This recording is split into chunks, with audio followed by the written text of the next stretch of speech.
And welcome back to Rob Spider TV, guys. Good morning sa lahat, no? So, ito pala yung first day of pointing ko. So, ganun pa rin. Pinapakain natin sila pagkatapos natin paakyat baba. So, ito po yung mga rejects and yung mga napili ko, guys, for candidates for first pointing and mga derby size na mga nakuha ko. So, dito magsisimula na naman ako. So, once again, good morning sa lahat ng followers ko, and huwag nyo kalimutan mag-like and subscribe sa page ko, no?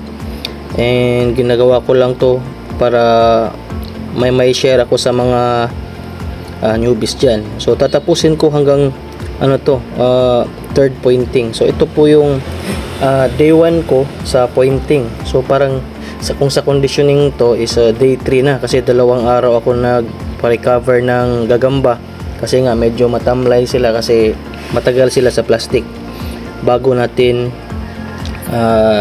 naalagaan. So ito yung gamit ko, guys, isang tweezer, no, and isang syringe para magpakain. So ganito lang karami yung pinapakain ko, guys, as what I've said noon, na gradual yung pakain ko para hindi ma-stress ang gagamba. So ito pala, guys, yung ma-share ko ngayon is paano din magpakain ng G. So, yung main sense ng ating G is nasa dulo ng daliri nila. So, dun yung So, ito mama ko pala, napaka-supportive. Binigyan ako ng iced tea. So, yan, no? Supportive talaga. So, mas maganda yung ganyan. Open ka sa family mo na mag-alaga ng gagamba. Yung problema lang, di na ako pwede pumunta sa sabungan. So, ito, nag-aalaga na lang. So, ito sila, guys. Again, pinapakain ko muna sila ulit. So, pang-5 o pang-4 na beses na kain na nila to. So, bawing-bawi na yung nila, kain, no? So, ito yung hipon. Kita pa yung humigas o ants. So, ito, pinapakain sila para pag mag-load na tayo mamaya, hindi sila ma-overdose. Tandaan nyo yun, guys, kain muna bago mag-load. So after natin magpakain ng ating gagamba, pinapainom natin sila ng tubig. So itong mga gagamba pala, guys, once again ulit, galing to sa kamotes, no? So ito ay kamotes line, no? Hindi sila gaano ka ganda talaga, pero may mga din mga, as you can see, guys, yung gagamba natin, doon ko pinapatama sa legs nila para mabilis silang kumain. At yung mga gagambang hindi kumakain, guys, syempre yung answer natin dyan, automatic reject na natin yan, kasi yung sense nila wala na yan. Kung para sa akin, yun lang experience ko, no? Mostly sa mga gagambang hindi kumakain o yung need natin ipilit, sila tumatalon. So ifo-focus ko lang, guys, no? So doon natin itatama sa kanilang mga legs bago sa kanilang fangs, para hindi sila mabigla, guys.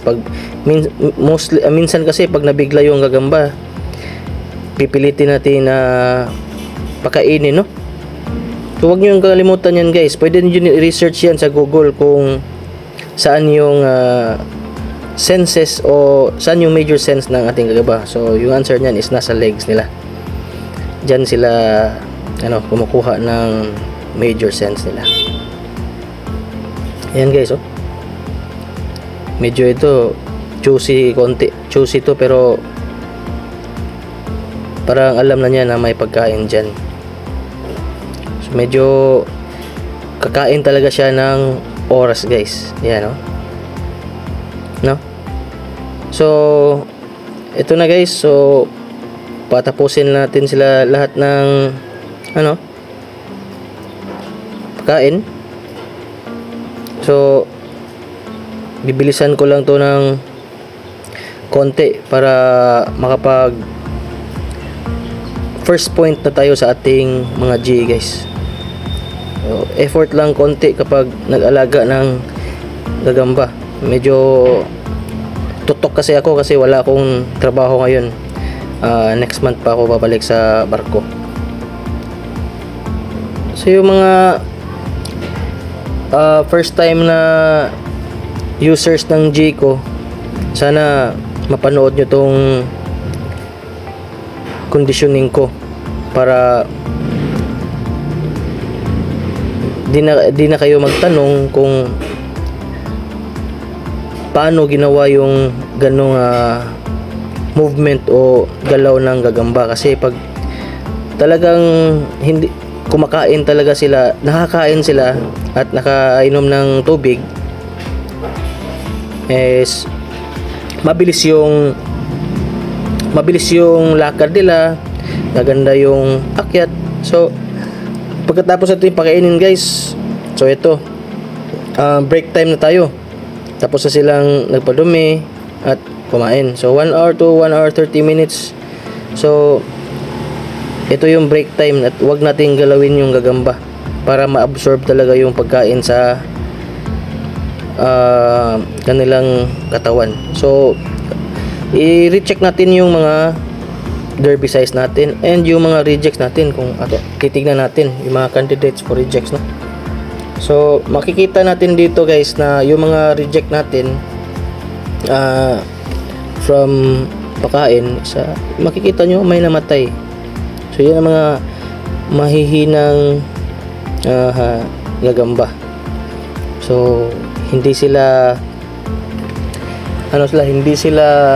selected to fight, no?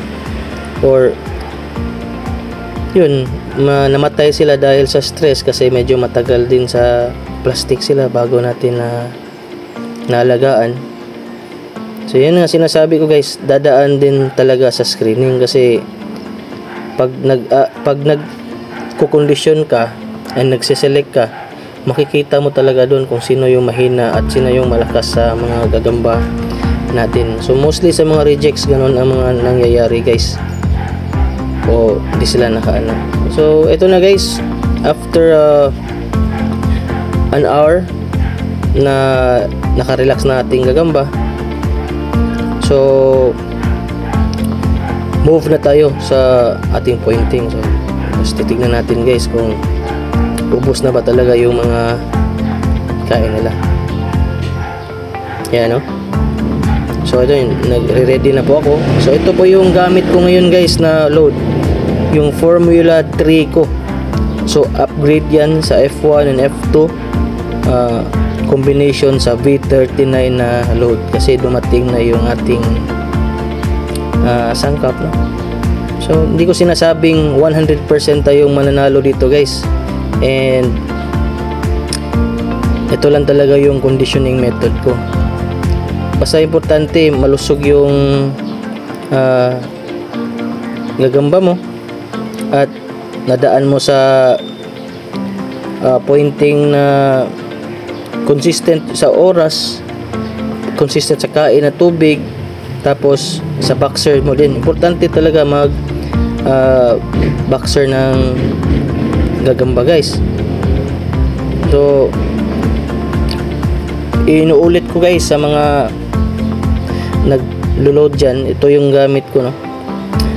V43 V43 F3 nga load guys. And ito may problema pa, wala pa akong boxer o order pa. Tapos makikita nyo guys, ayan na naman ulit, no? Isa-isahin natin silang ipo-pointing. So first day of pointing ng gagamba to guys, after 2 recovery days. So medyo mataas-taas to guys. So i-check natin kasama sa eksperimento kung marami ba tayong panalo o tatagal ba sa laban, no? Hindi naman ako nahihiya lumaban guys kasi may panalo at talo, normal lang yan, no? Sa mga lumalaban dyan. So ganito lang guys mag-load, no? Yung gamit ko pala guys is insulin syringe guys, yung medyo maliit yung dulo ng syringe para makontrol natin yung lagay ng load. At hindi ka naman matatakot ma-overdose yung gagamba mo guys kung sakto sa kain at sakto sa tubig. So yung sinasabi ko, pag every 12 hours ako nagpapakain ng gagamba, lalo na pag nag-load ka na, medyo may antibacterial na yung gagamba, so syempre mas mabilis matunaw yung pagkain nila. So mas okay kung every 12 hours ka magpakain para hindi din sila ma-stress, no? So ganito na yung lakad nila guys after first pointing, no? So ito yung mga gagambang galing Camotes Island. So medyo okay na yung movement niya.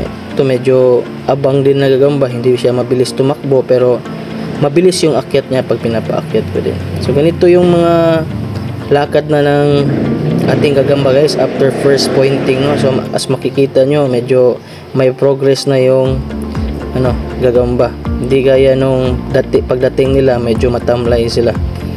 So medyo mas kalmado na sila. Yun, ganyan na yung lakad.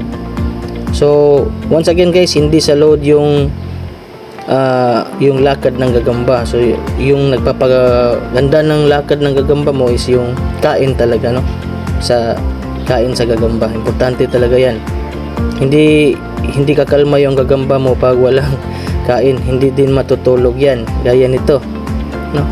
And sana sa laban niya hindi siya tumalon o tatakbo, kasi nahihiya din tayo nagbablog tapos baka tatalon. Pero normal lang yun guys, kung ayaw lumaban ng gagamba, syempre tatalon talaga yan. So once again guys, sa mga nagtatanong, hindi po ako nagbebenta ng gagamba, nag-aalaga lang po ako at hinahatid lang nila yung gagamba dito sa bahay at inaalagaan ko. Sila na bahala dyan, sila na bahala kung saan la dadalhin yung gagamba. Basta ako andito lang muna ako sa bahay. Kung sino magpapaalaga dyan, libre akong mag-aalaga ng gagamba. Basta hatid nyo lang dito sa bahay at kunin nyo lang, no? So sana guys, marami kayong natutunan sa vlog kong ito. So from recovery to day 1 of pointing. So yung next episode natin guys is yung second pointing and boxer naman, no? So hinihintay ko pa yung mga gagambang gagamitin natin. So ito po yung next episode natin guys, sana abangan nyo. Ito yung second day of pointing ko and boxer magbaboxer na tayo sa ating gagamba guys. So ito, may namatay na naman ulit. So marami nang namatay na gagamba. So normal lang talaga yan na parang sa stress nila guys, no? Yung iba hindi kinaya yung load. So once again guys, this is Rob Spider TV. Ganito po yung lakad ng gagamba nyo pag pinalo nyo yung conditioning natin. And sa mga old users ko and new users ko, good luck din. Sana manood kayo sa mga vlogs ko and mga tips sa mga newbies, no? Para hindi masayang yung effort nyo sa pag-alaga and hindi masayang yung pagbili nyo ng load. So dadaan tayo sa natural way of conditioning. Once again, this is Rob Spider TV. Thank you guys and God bless you.